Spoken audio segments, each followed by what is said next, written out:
الرحيم الحمد لله رب العالمين والصلاة والسلام على خير خلق الله محمد وعلى آله وأصحابه الكرام وتابعيهم بإحسان إلى يوم الدين. ربنا أرنا الحق حقا وارزقنا اتباعه وأرنا الباطل باطلا وارزقنا اجتنابه. ربنا آتنا في الدنيا حسنة وفي الآخرة حسنة وقنا عذاب النار. بەڕێزان و خۆشەویستانم، دڵی کەسی ئیماندار و ئومنیاتی کەسی ئیماندار زۆر گەورەیە. کەسی ئیماندار بەلای هەر پرۆژەیەکا بڕوات، بەلای ماڵی هەر کەسێکا بڕوات، حتمما دوعای بەرەکەتی بۆ ئەو ماڵە کردووە. بەلای باخی کەسێکا ڕۆژ دوعای بەرەکەتی بۆ ئەکا، خانووی کەسێ دوعای بەرەکەتی بۆ ئەکا، سیارەی کەسێ دوعای بەرەکەتی بۆ ئەکا. ئەمە طبیعەت و هەڵس و کەوت و دڵی کەسی مسلمانە. ئەگەر بەلای دەردەدار و بیمارێکا چوو، حتمما دوعای خێری بۆ کردووە. بەلای کەساسێکا چوو، حتمما دوعای خێری بۆ کردووە. بەشی دوعا لە دڵی ئیماندارە بابەتێکی زۆر تایبەت و گەورەیە. بەشی ئومنیاتەکانیشی بابەتێکی زۆر گەورەیە. کەسی ئیماندار کاتی ئەچێ بەلای هەژارێکە، حتمما ئەبێت لە دڵیا هەبێت خوای گیان بمکەیتە خاوەنی شتێک کە بتوانم هەژارەکان بەسەرکەمەوە. بەلای دەردەدارێکا چوو بە هەمان شێواز. ئیماندار بچێتە ناو خەستەخانەی هیوا، تەمەنای شیفاءەکە، دوعای شیفاءەکە بۆ ئەم نەخۆشانە، بەڵام تەمەنای ئەوەکە خوای گەورە ئەوەندە ئیمکانیەتی بداتێ دەیان مەشروعی وەکو هیوا بکاتەوە. کاتێ چێتە لای خەستەخانەی نانەکەلی بە هەمان شێواز. پرۆژەیەکی خەیری زۆر گەورە ئەبینێ، پردێک ئەبینێ، هەمان ئومنیەت و داوای هەیە. کاتێکەوە قوتابخانەیەک ئەبینێ وێرانەیە، تەمەنا ئەکا کە خوای گەورە هاوکاری بکات و بتوانێ بیکاتەوە. مزگەوتێکی جوانی ئاوا ئەبینێ، تەمەنا ئەکا خوا دەسەڵاتی بە هەزاران مزگەوتی وا بکاتەوە. ئەمە پرۆژەکانی کەسی ئیماندارە. کەسێک ئەبینێ قورئان جوانە خوێنێ، تەمەنا ئەکا کە ئەمیش وەکو ئەو بتوانێ قورئان بخوێنێ. کەسێک ئەبینێ وەعظی خەڵکەکە، کەسێک ئەبینێ زانایە، کەسێک ئەبینێ دەرسەڵێتەوە، کەسێک ئەبینێ بانخوازە، تەمەنا ئەکا ئەمیش وەکو ئەو وەهابێ. ئەم تەمەنایانە لە دڵی کەسی مسلمانە پێیان وترێ پرۆژە گەورەکانی خەڵکی مسلمان. یەک مسلمانیە لەسەر زەویە کە دڵی ئەبەو شێوازە نەبێ، نابێ هەبێ دڵی وان نەبێ. چونکە ئێمە ئومەتێکی زۆر گەورەین، خاوەنی حەضارەتێکی زۆر گەورەین. بەخوا ئەبێ دڵەکانمان ئاوا گەورە بێت. هەمیشە چاومان لەوە بێ ئەو دەقەی کە ئێمە مردین چی بە دوامانایە، چی بە لێشهاو یە بە دوامانە. ئەبێ لە بیرابین، دەیان مزگەوت، دەیان بیری ئاو، دەیان قوتابخانە و خەستەخانە و پرد بە دوای ئێمە بێت. ئێمەین کە خەلیفەی خوین لەسەر زەویە و تعمیری سەرزەوی ئەکەین، تعمیری بە دڵ ئەکەین، بە عیبادەت ئەکەین، بە کردەوە ئەکەین، بە هەموو شێوازێک ئەکەین، تەنانەت بە خەیاڵمان ئەکەین. بۆیە ئیمامی غەزالی ڕەزا و ڕەحمەتی خوای لێبێ لە باسی خەیاڵەکانە، تەمەناکانە، ئیماندار بە هەموو ئەو خەیاڵاتان و ئومنیەتانە خوای گەورە ئەجر و پاداشتی بۆ ئەنووسێ کە بە دڵیا دێت. ئەم پرۆژانەی کە عەرزم کردن، ئەمە پرۆژن بۆ دوای مردنمان. پرۆژەیەک هەیە لەمانە گرنگتر، یان با بڵێم بە هاوتای ئەمانە. بەخوا کردنەوەی مزگەوتێکی زۆر گەورەی جوان، جاری وای ئەچیتە مزگەوتێک، سێرەکەی 5000 کەس ئەگرێ ئەم مزگەوت. ئاوەدانە جمعیە بە خەڵکی دیندار. کاتێک کە تەمەنا ئەکەی خوای گەورە دەرود لێکاتەوە مزگەوتێکی ئاوا بکەیتەوە، دوای خۆت کە مردی بە دواتە ئەجر و پاداشتە بۆ بێ. پرۆژەیەک هەیە بە ئەندازی ئەمانە ئێمە گرنگیمان پێ نەداوە. ئەویش پرۆژەی ئوسرە و ماڵە، پرۆژەی مناڵە. پێغەمبەریان صلی الله عليه و آله وسلم ئەفەرمێ کە ئینسان مرد، هەموو شتەکانی کۆتاییان پێ سێشت نەبێ بە دوایە ئەڕوات. یەکەمیان علمێک کە بە نەفعێکی هەبێ و بە خەڵکی بگەیەنە، کەلیماتێکی خێر کە ئەمێنێتەوە، خەڵکانێکی فێر کردووە لە کەلیمەیەکی قورئان، ئیتر ئەو خەڵکە چەندێک ئەخوێن و ئەوش ئەجر و پاداشتی بەرئەکەوێ. چەندین پیرمان هەیە ئێمە لە وڵاتی خۆمانە، هەمویان قورئان ئەزانن ئەجر و پاداش بۆ چەند کەس ئەڕوا کە پێش ئەوان وردە دەما و دەم گەیاندویانە تاوەکو قورئانیان فێرکردن و تاوەکو قورئان گەیشتە ئێمە و ئێسش ئەگاتە لاوەکانمان. دووهەم، هەر سەدەقەیەکی جاریە کە کردبێتی بە دوایە ئەڕوات. سێهەم، ئەو وەلەد صالح يدعو له، مناڵێکی صالح کە بە دوای خۆیە دوعای خێری بۆ بکە. طبعا زانان أفرمون هر كسي دعاي خيري بو يبزاني خود صالحي يا نا صالحي سيري دعاء كانت أجا دعاي خيري بو دايكو باوك غير صالحي بوت نكردن صالح نيت شو كأفرمي أو ولد صالح يدعو له واتهر من على صالح بدعاء ودايكو باوكيك بروجي من على صالح وبرورده كردني وهناني بونا وكوملغا إشي إمي إيمان دار كاريكي زور قوري إمي ناكري إما لم زمني كهمو كافر كوبوتو بوي قلاي أسرة بشكيني إما أجمل لم من المان نبي بوي أبي من على كان من همو طاقي خو من صرف كين شون جهد صرفكي بيرو خيال الصرفكي بوي بروجيكي خيري جوربكي أبي آوا فكرة خيالت همو جهد وطاقته أنا صرفكي بوي من على زور صالح بو كوملجا برورده بكيتو برهم بهني عزيزانم كاتيك إنسان أسيت خزمتي قرآن كومل آيات سنجر رأيكيش زانان فرمي أنا أو كسيك متكاملة نجاحي كاملي هي أو إلا هم لا كانوا كامل به ناكري للروي باربيا كنوا كامل به للروي برودي من الله كامل نبي للروي برودي من الله كامل بيني خوي وخوا كامل نية لقال خزانو من الله كان كاملة لا درا ولا خلق كامل نية أفرمون بروجي إيمان دار بروجي متكاملة نجاحي متكاملة بويا لخزمت أم آياتانا كاتك أوستين من زور كات خم لخزمت أم آياتاك أوستم كأفرمي لا أقسم بهذا البلد وأنت حل بهذا البلد ووالد وما ولد لقد خلقنا الإنسان في كبد أخوة جل جلاله سوين أخوة هندي لأسلوبي سوين لقرآن ليلة بيشوي لهندي شوينا مثلا خواي قرفين والتين والزيتون راستوخو سوين أخوة هنجير الزيتون بلام لهنا شوينا أفرمي لا أقسم بيوم القيامة لا أقسم بالنفس اللوامة لا أقسم بهذا البلد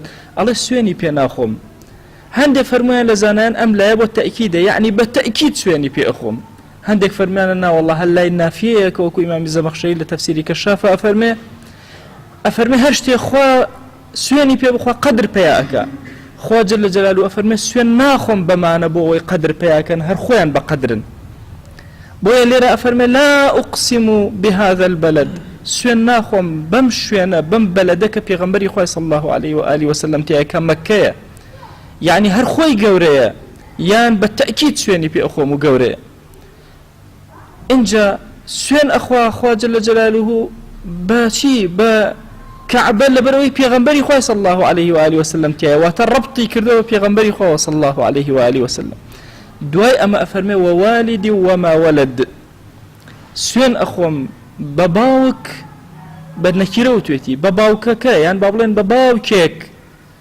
وأوشتيك ليلة دايك أبي أوشتيك لو بلاو أبيتو بخرج أبيتو هندي لزانا كان أوان تفسير كله فرمينا ووالد ما بس إلا إبراهيم عليه السلام وما ولد ما بس إلا بيغمبري خويا صلى الله عليه وآله وسلم بلام رأي دوهم هي لتفسيره أفرمي ووالدي وما ولد خوا سويني بباوك خواردو همو باوكك وسويني بهرشي ولد خواردو هرشي أولادي باوكا همو من الله كان خوا جل جلاله سويني بي خواردو كابون بروجي كي زور قوري خوا بعظمتي خوي سوين بخوا بباوك أبي باوك چند قوري بي لله رب العالمين إما أمرو لزمنك أجين وزوري كيش وتاركان من إما لزمانانی پێشترە زۆر فەزلی دایکمان باس کرد بەڵام کەمێکی زۆر کەم فەزلی باوک باس کراوە بەمەرجێ خوا جل جلاله کە سوێن بە باوک ئەخوا سوێن بە دایک ناخوا لەبەرەوەی ئەرکێکی زۆر گەورە لەسەر شانی باوکە ئەفەرمێ ووالدي وما ولد لقد خلقنا الإنسان في كبد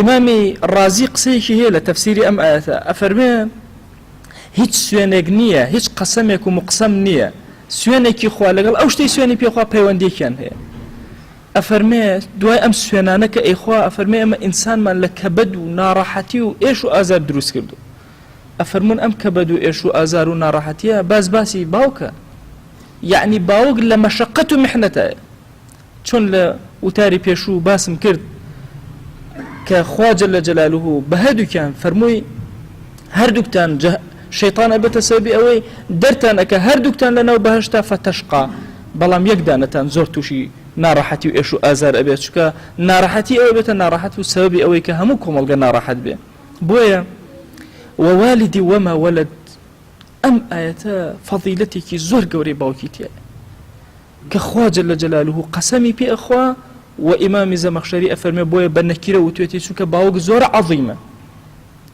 فەرمووی لا ئوقسم بهذا البلد الفلامی لەسەرە شوێنێکی محەددە لە والیدا فەرمووی ووالدین لەبەر تەعظیم و گەورەی بۆیە ئێمە لە مەسەل لە خزمەتی مەسەن لە قورئانە ئەبێ بزانین خوا جەلە جەلالوهو داوای چی لە ئێمە ئەکە یعنی سەبارەت بە مناڵەکانمان چیمان داوا لێ ئەکە خوا جەلە جەلالوهو لە قورئانە ئەفەرمێ ولا تقتلوا أولادكم من إملاق مناڵەکانتان مەکوژن لە ترسی فەقیری هەمومان ئێمە وەعدی بەنادیەتە پێش چاومان کاتێک کە کافران و مشرکینی قوڕەیش ئەهاتن مناڵەکەی خۆیان زیندە بەچاڵە کرد پیاوێک هاتە خزمەت پێغەمبەری خوا صلی الله عليه وآله وسلم گێڕایەوە پێغەمبەریان صلی الله عليه وآله وسلم وتی من یا رسول الله گوناهێکی زۆر گەورەم کردووە گوناهەکەم ئەمەیە کچێکی زۆر جوانم هەبوو پێم عیب بوو لەناو قەومەکەمە شەرمەزار بووم کە ئەم کچەم بووە ڕۆژێکیان بەدایکم وتم بیڕازێنەوە ئەیبم بۆ ماڵی خاڵەکانی جلی جوانی لەبەر کرد ڕازانیەوە لە دایکیم شاردەوە دوورم خستەوە کاتێک کە چاڵم هەڵ ئەکەن گیانم تۆزایی بوو کچەکە تۆزەکەی ئەسڕی دوایی خسمە ناو ئەم چاڵە و بە دەستی خۆم خۆڵەکەم کردەوە بەسەریە ئەڵێ پێغەمبەری خوا صلی الله عليه وآله وسلم دەستی کرد بە گریا ئەفەرمێ کە پیاوەکە تەواو بووتی ئەم جارەش بۆم بگێڕەوە قسە و حادیثەکە وەرە ئینسانیەت ئاوای لێبێ مناڵەکەی خۆی ئاوە بخاتە ناو چاڵەوە کاتی ئێمە ولا تقتلوا أولادكم من إملاق لە قورئانە بە خزمەتی ئەگەین ئەم مەشهەدەیەتە پێش چاومان دەی والله شتێک هەیە لە قەتل خراپترە لە کوشتن خراپترە والفتنة أشد من القتل خوا لە قورئانە فەرمێ فتنە و فەساد زۆر زۆر لە قەتل خراپترە باوکی بەڕێز ناکرێتەوە مناڵەکەت ناکوژی بەڵام تووشی فتنەی ئەکەی لە فتنە خراپتر کاتێک کە خوا جەلە جەلالوهو ئەفەرمێ ولا تقتلوا أولادكم من إملاق زانانی ئوسولی فقه ئەفەرمون قیاژی بەرحەیاتی ئەکەی بەڵام تووشی فتنەی ئەکەی بەدەستی خۆت توی ئایپاتی بۆ ئەکڕی توی ئەنتەرنێتی بۆ ئەکڕی توی سنووری بۆ دانانەی لە ماڵەوە توی وەها لێ هاتووە سەیتەرە ناکێ بەسەر شاشەی ماڵەکەتە هەر کەسە بە مەیلی خۆی و بە شێوازی خۆی بەکاریێن بۆیە عەزیزەکانم والله ئەم ئاەتە تەوەجوهێکە بۆ هەر هەمومان لەگەڵ ئەوە باوک ئەو قەداسەتە گەورەی هەیە ئەم ئەرکە گەورەی هەیە ئەبێ بزانە مناڵەکەی چۆن پەروەردە ئەکە ئەبێ بزانە لەسەر چی بنیادی ئەنێ ئەبێ بزانە چۆن عەقیدەی ئیسلامی لە دڵیادا ئەمەزرێنێ خوا جل جلاله أفرمي يا أيها الذين آمنوا قوا أنفسكم وأهلكم نارا هو إيمان داران ئاگاتان لێبێ بپارێزن خۆتان نفسی خۆتان یەکەم جار دوای ماڵ و مناڵتان خێزانت مناڵت کچت هەمووی بپارێزن لە چی لە ئاگر وقودها الناس والحجارة کام ئاگر بەخوا ئاگرێک کەڵپە و بەڵێسەی وەقودەکەی قووەت و هێزەکەی بەردە لەگەڵ مرۆڤە کەئەنەما نەوتەکەی غازەکەی بەنزینەکەی بریتێ لە چی لە مرۆڤ و بەرد بپارێزە مناڵەکانت لەمە عليها ملائكة غلاظ شداد لا يعصون الله ما أمرهم ويفعلون ما يؤمرون بپارێزە مناڵەکانت کۆمەڵە مەلائیکە لە بەهەشتان ناو جەهەنەمە هەن هیچ سۆزێک ناکەن بەرامبەر بە خۆت و خێزانت ئەگەر هاتوو لێرە صالح نەبوو ويفعلون ما يؤمرون هەر ئەمرێکیان لە خوا پێ بکرێت جێبەجێ ئەکەن بۆیە ئەمە ئەمری خوایە قو فعل ئەمر بپارێزە خۆت بپارێزە مناڵەکە بپارێزە ناکرێ بڵێم وەڵاهی لەبەرەوەی گوناه بۆتە مۆدە ئیتر هەمومان شوێنی کەوین فەرموو لەناو ئەوروپایە سیرکە بڕۆ لەناو ئیسرائیلە سیرکە بە حساب زۆر پێشکەوتووە و خەڵکی جاهیلی ئێمە شانازی بۆ پێشکەوتنە مادیەکەەوە ئەکات کە ئێمە شەرمەزاری بەرامبەر بە پێشکەوتنی مادی بەبێ مەعنا دەرەبڕین فەرموو بزانە ئەو کەسانێکەوە پێش ئەکەون کێن بزانە دەیان شاشە لە ماڵەکەیە هەیە بزانە هەموو کاتێکی بە فلیم و ئەنواع جۆری بەرامجی بێکەڵکەوە و ئیخباری بێکەڵکەوە سەرفەکە ئەوان یەن ئیخبار دروست ئەکەن نەگوێ لە ئیخبار بگرن بەڕاستی ئێمە لە هەرێمی کوردستانە خەڵکی موسڵمانی ئێمە زۆر بچووک سەیرەکە حەدەثێکی ئیخباری بە ئێمە دروست ناکرێ هەمومان سەیری ئیخبارەکە کەسێکمان نین بێن تەحلیلێکی با بڵێن دوو ڕۆژەی دوای ئەمڕۆی سیاست کەین و هەمووشمان بووینەتە سیاسی و خەریکی ئیخبارات و یان دوو گۆڵی یان فلیم یان ئیخبارات حەڵقە لە دوای حەڵقە سەیرەکەین. ئاخر چۆن جوابی خوا بدەینەوە ئەگەر هاتوو مناڵێکمان بەهۆی ئەم شاشەیەوە فەوتا چی بڵێن بە ڕەب العالەمین کاتێککە خۆی گەورە وەلا تەقتولوا ئەولادەکم خۆم بەدەستی خۆم مناڵەکەم کوشت بێ و لە ناوم بردبێ و تووشی فیتنەم کردبێ. چی جوابی خوا بمەوە کە نەمتوانێ مناڵەکە پەروەردەکەم؟ بۆیە بەڕاستی ئینسان کە بوو بە باوک ئیتر ژیانی نامێنێ، ئیتر ئیسراحەتی نامێنێ. ئەی باوکی بەڕێز وەکو جاران نییە ئێوارە بڵێ ئیسراحەتەکەم و دەرگاکانم داخست و بخەوم، بەخوا شەویش ئەبێ نەخەوی. ئێستا کافر هاتووە کاری لەسەر ماڵی ئێمە کردووە، بە کونی ماڵەکانە بە هەوای ماڵەکانە یەتە ژوورە و هێرشەکە بۆ سەر ماڵ و مناڵی تۆ ئەیفەوتێنێ. بۆیە ئێمە باوک لە ئەمڕۆیە زۆر ماندووبوونی هەیە، ئەبێ یەک کۆمەڵ یاسای کۆنکرێتی لە ماڵەوە دانابێ. گوێ بەوە مەدە ئیعلامی درۆزنی ئەمڕۆ هاوار بکە بڵێ باوک سالاری. ئاخر باوک سالار نەبێ کێ لە ماڵەوە سالار بێ؟ ئاخر ئەگەر دایک میهرەبان نەبێ کێ لە ماڵەوە میهرەبان بێ؟ هەموو ئەو قسانەی کە ئەمڕۆ ئەکرێن فائیدەی فلسێکی نییە ئەگەر هاتوو مناڵەکەی خۆتە لە دەستدا. بۆیە زانایان ئەفەرمون نەجاحی متەکامل ئەوەیە کە ئینسان ئەولادەکانی بە ساڵحی ببینێتەوە. بەخوا ئەگەر سەد مزگەوتێ دروست کردبێ ناکاتەوەی ئەولادێکی خۆ دەبینی بە ساڵحی کە بە دوای خۆتە دوعایەکی خێرت بۆ ئەکات و ئەبینی ڕۆحی قورئان و ڕۆحی سنەتی پێغەمبەری خوا صلی الله علیه وسلم تیا ڕنگ ئەداتەوە. بۆیە عەزیزانم ئەوەی جوهدە لەسەر ئێمە ئەبێ بتوانات هەمووی سەرف کردبێ. والله لەبەر کەمێ خەوی تۆ مناڵێکت فەوتا تۆ گوناهباری. والله لەبەر ئەوەی کە خۆت ئیسراحەتێ بکەی گوێت نەدایە مناڵێکت فەوتا واللهی گوناهباری. چی جوابی خوا ئەدەیتەوە لە بەردەمی ڕاگیرای؟ بۆیە خۆشەویستانم ئێمە پێویستمان بە دڵی ئارام و ماڵی ئارام هەیە هەتاوەکو نیشتیمان و وڵات و شار ئارام بێ. ئاخر ئەگەر دڵمان ئارام نەبوو ماڵمان ئارام نەبوو کافر هات مناڵەکانی فڕاندین بەخوا کاتێک ئەزانین ئارامی لە شار و لە نیشتیمانە هەڵ ئەگیرێ. وەکو عەرزم کردن ئەم ئومەتە لەسەر دوو شوڕا پەیوەستە. شوڕایەکی زۆر گەورەی گشتیمان هەبوو خلافەتی ئیسلامی، ملیۆنێ شوڕایی ملیارێ شوڕای بچوک بچووکمان هەبوو کە ئوسرەکانە. شوڕای گەورەمان ڕووخاوە ناوێ بهێڵن شوڕای بچوک بڕوخێ. کافر ئەوەی تەواو کردووە 100 ساڵە و پەلاماری ئێستا شوڕای بچووکەدا. بۆیە ئەبێ بەڕاستی ماڵەکانمان بخێنە ناو حسنێکی گەورە، پارێزگاری لێ بکەین لعل خوای گەورە دەرگای خێرمان بەسەر ئەکاتەوە و سەرفرازی بەردەم دیوانی ئەو ئەبین. خوای گیان ئێمەی گوناهبار، ئێمەی خەجاڵەتبار، ئێمەی گوناهکاری یان زەمانگ و لەم مانگی ڕەمەضانە بە زمانی بەڕۆژەوە لەم پاش عەسرەیە لەم مزگەوتە مبارەکەی تۆیە خوای گیان وا کۆبووینەتەوە دەستی زەلیلیمان بۆ لای تۆ بەرز کردوێتەوە. یا ئیلاهی داوات لێ ئەکەین بە گەورەی خۆت لە گوناهەکانمان ببوورە. خوای داوات لێ ئەکەین بە ناوی جوانت بە صیفەتی بەرزە بە ئیسمی عەظەمت بمان بەخشە. یا ربی خوای گوناهێ بە ئاشکرا کردومان عەفومان کە، گوناهێ بە پەنهان کردومان عەفومان کە. پەروەردگارە داوات لێ ئەکەین بە گەورەی خۆت بە ڕەحمەتی خۆت بە کەڕەمی خۆت خوای گوناهێ لەمەوە پێش کردومان عەفومان کە، گوناهێ لەمەوە دوعایکەین و فریای تەوبە ناکەوین خوای عەفومان بکە. یا ربی خوای گیان ڕەحمەت و کەڕەمی خۆت بەسەرمانە ببارێنە، بمان گەڕە لەوە عەبدانێک کە ئیعتقیانەکەی لەم مانگەیە یا ئەکرەم الئەکرەمین. یا ربی خوای گیان ئارامی بەسەر دڵمانە ببارێنە، ئارامی بەسەر ماڵمانە ببارێنە، ئارامی بەسەر شار و نیشتیمان و وڵاتمانە ببارێنە، ئارامی بەسەر ئومەتی پێغەمبەری خوای صلی الله علیه و آله وسلم ببارێنە. یا ربی خوای گیان داوات لێ ئەکەین بە ناوی جوانت بە صیفەتی بەرزە بە ئیسمی عەظەمت.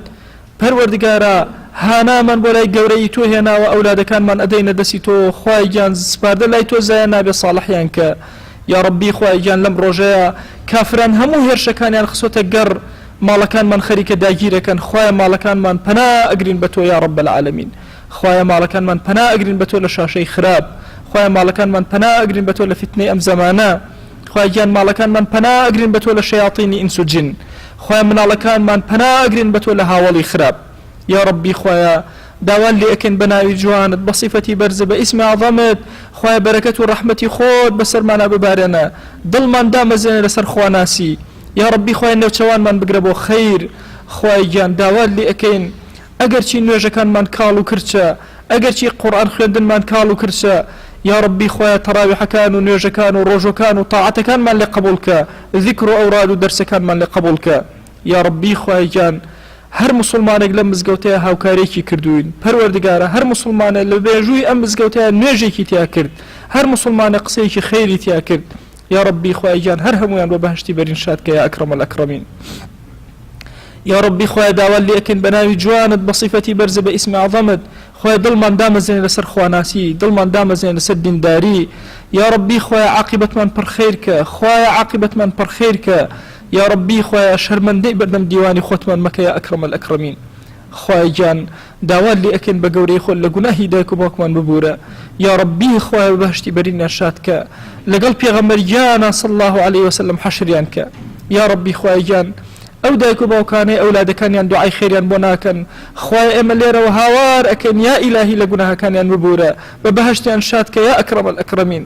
یا ربی خوای گیان ئارامی بەسەر گۆڕەکانمانە ببارێنە گۆڕستانەکانی ئەم شارەمان ئارامی بەسەرا ببارێنە لە مردووەکانمان ببوورە یا ئەکرەم الأکرەمین.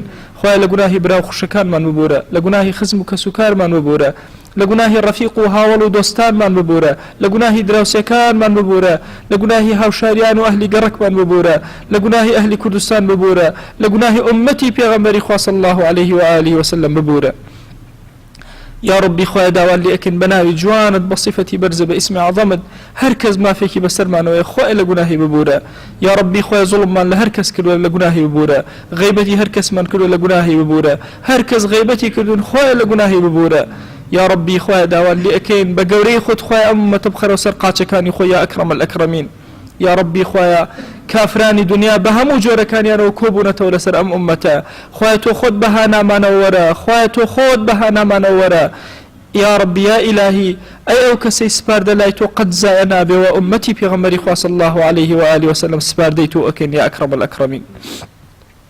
یا ربی خوای ئەم مسلمانە لەم ماڵەیە کۆبوونەتەوە بەخوا هەر یەکە و کۆمەڵە گرفتمان هەیە خوایە ئێمە ئەو مسلمانانەی دەستی دوعا بەرز ناکەینەوە بۆ تۆ نەبێ پەروەردگارە ئەو مسلمانانەین خوایە کە ڕکوع بۆ هیچ کەسێ نابێن بۆ تۆ نەبێ بەخوا پەروەردگارە نێوچەوانمان ناخەینە سەر زەوی لە سوژدەیە بۆ تۆ نەبێ دەیا ڕەبی خوایە گرفتەکانمان چارەسەرکە ئەوەی بێ حاڵ و ماڵ و ماڵداریکە ئەوەی بێ مناڵە مناڵی پێ عەتاکە ئەوەی بێ مناڵە مناڵی ساڵحکە یا ڕەبی خوایە ئەوەی قەرزارە قەرزی سەرشانی سووکە پەروەردگارە ئەوەی قوتابیە ناجحی بکە پەروەردگارە ئەوەی نەخۆشیێکی هەیە خوای شیفای عاجلی بۆ بنێرە یا ڕەبی خوای داوا لێکن بە ناوی جوانت بە صیفەتی بەرزە بە ئیسمی عەظەمت خوای بەرەکەت بخەرە ناو بازارمانەوە ڕزقی حەڵالمان زیادکە مسلمانان لە حرام بپارێزە تو گەورەی خۆت ئەوەندە حەڵالمان بدەرێ محتاجی حرام نەبین خوای محتاجی حراممان مەکە محتاجی دەستی نامردمان مەکە زەلیلی بەردەست زاڵمانمان مەکە محتاجی دەستی نامردمان مەکە زەلیلی سەر جێگەمان مەکە یا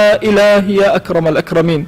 یا ڕەبی خوای گیان هانامان بۆ لای تۆ هێناوە لەم ڕەمەزانە دوعاکانمان قبول کەی ئەزانین پەروەردگارە دەستمان ڕەشە زمانمان ڕەشە چاومان ڕەشە بە گوناه پەروەردگارە گوێکانمان ڕەش بوون دڵمان ڕەش بوو یا ئیلاهی ئەزانین تۆ زۆر بە ڕەحمەتی قەت هیچ کاتێک مەیوز نابین لە ڕەحمەتی تۆ وا هانامان هێناوە بۆ لای تۆ دوعاکانمان بۆ تۆ بەرزەکەینەوە پەروەردگارە ئەزانین تۆ کەریمی کەسی کەریم دەستی هیچ کەسێ ڕەت ناکاتەوە تو گەورەی خۆت دەستمان ڕەت مەکەرە دوعاکانمان قبول کە خوای گیان سڵاوی ئەم مەجلیسەی ئێمە بگەێنە پێغەمبەری خوا صلی الله عليه وآله وسلم یەک ناومان لە خزمەتیا بێنە یا ئەکرەم الأکرەمین خوای بە ئەندازی نمەی بەئارانی ئەمساڵ داوات لێ ئەکەین بە گەورەی خۆت سەڵەوات بە دیداری پێغەمبەری خوا صلی الله عليه وسلم بگەێنە آمین آمین والحمد لله رب العالمين.